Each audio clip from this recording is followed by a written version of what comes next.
I love touring, I do.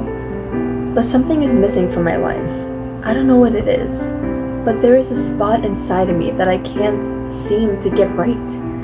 It's always been like that, at least for as long as I can remember. For the longest time I thought and felt that Joe was something. That person. But turns out, that was a big fat lie. I just want to feel that epic, earth-shattering love. The love that consumes you and doesn't fizzle out in time. Does it even exist? The closest example I know about it, Blake and Ryan, who are going strong even after all these years. Most people, though, they break. Nothing lasts forever, and all that crap. I don't know. I'm not usually this pessimistic about life, but I've been feeling down about the light on stage dies down, and I'm left to my own mind. When the crowd stops roaring, all I can hear is the excessive nagging of my own brain. I'm sliding my legs into a pair of performing tights when I break another pair. That's 2 nights in a row I managed to break them. Thank God we keep a huge stash of them with us, so I have plenty to spare. These days I feel like I'm going through the motions, but then I get on stage and soar. It's my escape from everything I'm feeling off stage. I've been single for months, and I think it's best if it stays that way. I mean, I have a bad track record with relationships. It's like a broken record playing over and over, but never playing the right song. Is it me? Is there something wrong with me that makes me so unlovable? That's the nagging question these days. There has to be something wrong with me that leaves me in a relationship that never lasts. My last one with Joe ended with him confessing that he was cheating on me with this girl Emma. Our relationship has been going downhill for a while, and he was never willing to compromise on things that I might want, so there shouldn't have been a surprise that it ended. My friends keep telling me that he was no good for me, and kept me like a dirty secret, but I didn't want to hear it, because I love him so much. But looking back at it, I know they were right. He never wanted to go out because someone might spot us and take pictures. He never wanted to be involved in all that stuff that I did, and we had to live where he wanted, and the way that he wanted. There wasn't any room for me in that relationship. Not the me I truly am. Because I had to shut down my sparkles to please him. I guess some of the songs on Midnight were rebelling against what he has put me through, without me coming out and telling him it was about him. I guess I was just too tired to play the games with him. I wanted to soar on my own sparkle and be on top of the world. I love my job, and I shouldn't have to be ashamed of it like I was forced to be for years. Times are changing. I want a new beginning. I want to soar on stages all around the world. I want to hang with my friends, and I want that epic love story that some people have. I want someone who has eyes for me and lets me be who I am. Not that I think that person is out there for me. It's been years, and I'm starting to doubt that I'll ever experience what I crave. The crowd has been roaring during the first few songs, and I'm having a blast. Dancing in my sparkly leotard and hearing the crowd screaming the lyrics back at me like my own personal drug. But then we get to see the song Lover, and a longing for that feeling again hits me. It does this every night to have to sing this song. I wrote about it. It's definitely the hardest one to sing. It's like a punch in the gut because of all the memories that keep popping up. So the only feeling I feel during the song is anger. Anger that I didn't see the red flags earlier. Angry at myself for staying as long as I did. I could have been in a totally different space mentally if I just left him when he first started to dim my sparkles. The sparkles that I used to love ending up in the attic getting dust all over them from lying there for so long. I wasn't me anymore towards the end, and I ignored everyone who told me so. If he hadn't cheated, I might still be with him. So I sing the song only because my fans love it, and it's the right thing to do. They shouldn't be robbed of songs they love just because I'm not the person I am anymore. That's not fair to them. My personal life shouldn't affect the show.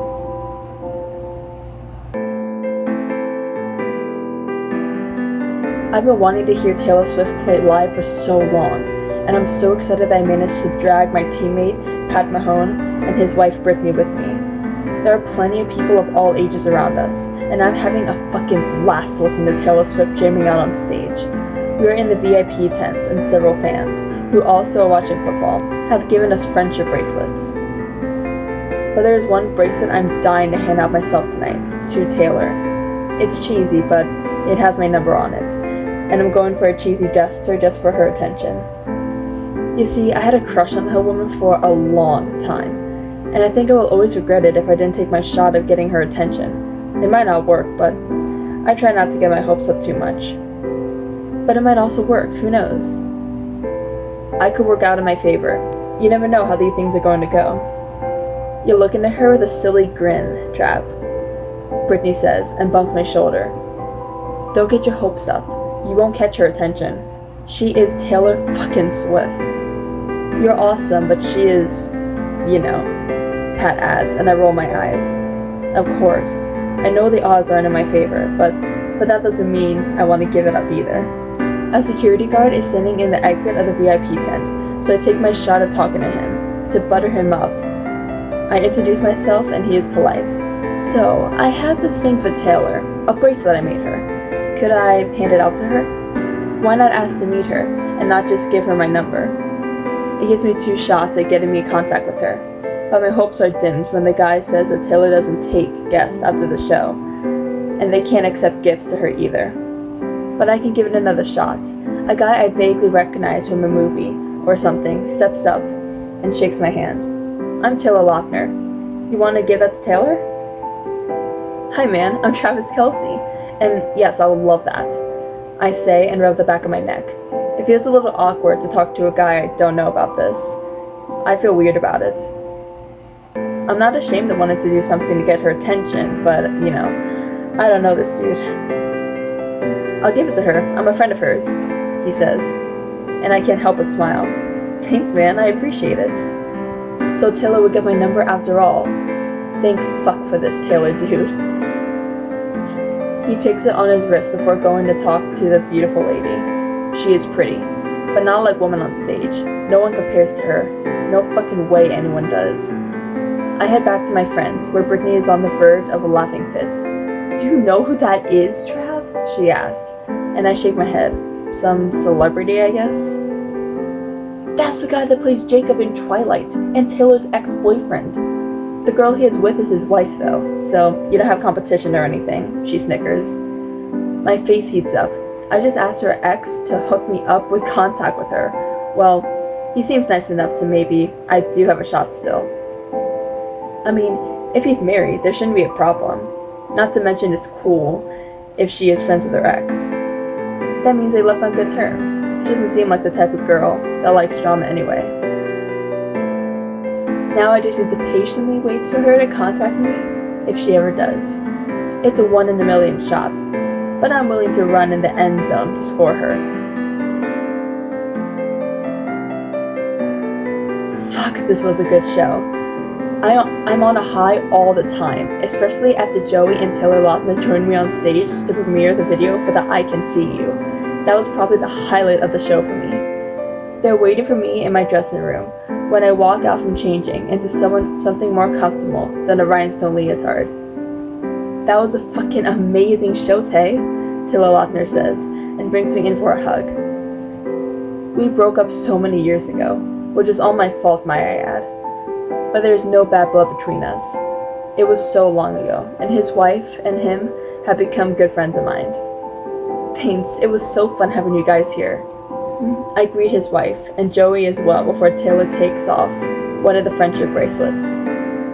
His arms are covered in them, and it makes me so happy that the fans have this thing going on. It makes me even more inclined to sing You're on Your Own, Kid, because it gives me all the fuzzy feelings. Make the friendship bracelets, take the moment and taste it. You got no reason to be afraid. I have something for you. A football player in the VIP tent gave me this. I wanted to give it to you, he says, and hands me a friendship bracelet with a phone number on it. Which player? Travis Kelce. I think he plays for the Chiefs, maybe since we are in Kansas, he says and shrugs. I'm just helping a brother out.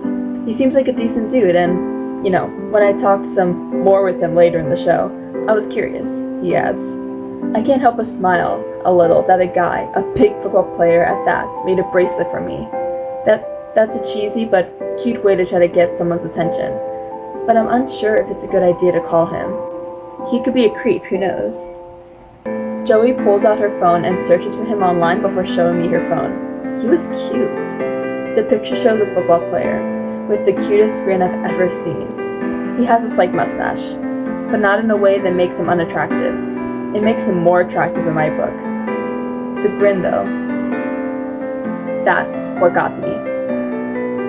But I'm still not sure it's a good idea to get contact with someone I don't know. I think I need to think about it, at least for a little while. Calling Selena when I get back to my hotel sounds like the best solution. Give the guy a chance. I think we would be good together.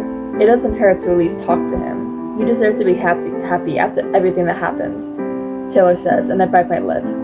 I want to be happy. I want to be happy. I want epic love, like it seems he has found with Taylor, his wife. It's funny, they have the same name, but that's beside the point. I just want what they have. I want someone to look at me like he looks at her.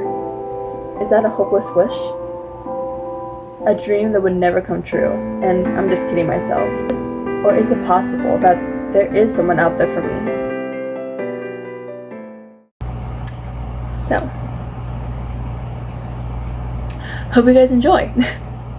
Yeah, so as you guys know, this is the first time I'm showing my face, and the last time I'm going to be showing my face in this video. So thank you guys for listening to my read along. Obviously, this is not my story. That's why it says reading a fanfic. I would have said it was my fanfic in the beginning, but it's not my fanfic. It's a fanfic called Hits Different, Taylor Swift and Travis Kelce. It's on Wattpad, and it's by caffeine_and_writing. So in case you want to check out the rest of the story, you're definitely allowed to do so. So yeah, I just decided to make this as dramatic as possible because I really love read-throughs. And the only reason I'm jumping in at the end to kind of bid you all a farewell to this video, hope you guys enjoy, is in case you guys want me to do more of these. I could do different franchises. This is the first time I've ever read a Travis and Taylor fanfic, so it was really interesting. I could do this with How to Train Your Dragon, Glee, Grey's Anatomy, whatever you guys want. And, you know, I hope you guys enjoy this video. I know it's really random. It's really funny, it's really silly, but hey, why don't you show this author some love? She has a lot. I don't know her personally, but she has a lot of updates. So, you know, if you guys want to know what happens next, the second, third, fifth chapter, it's all there. Hope you guys enjoy this video, and I guess I'll see you guys in the next one. Bye!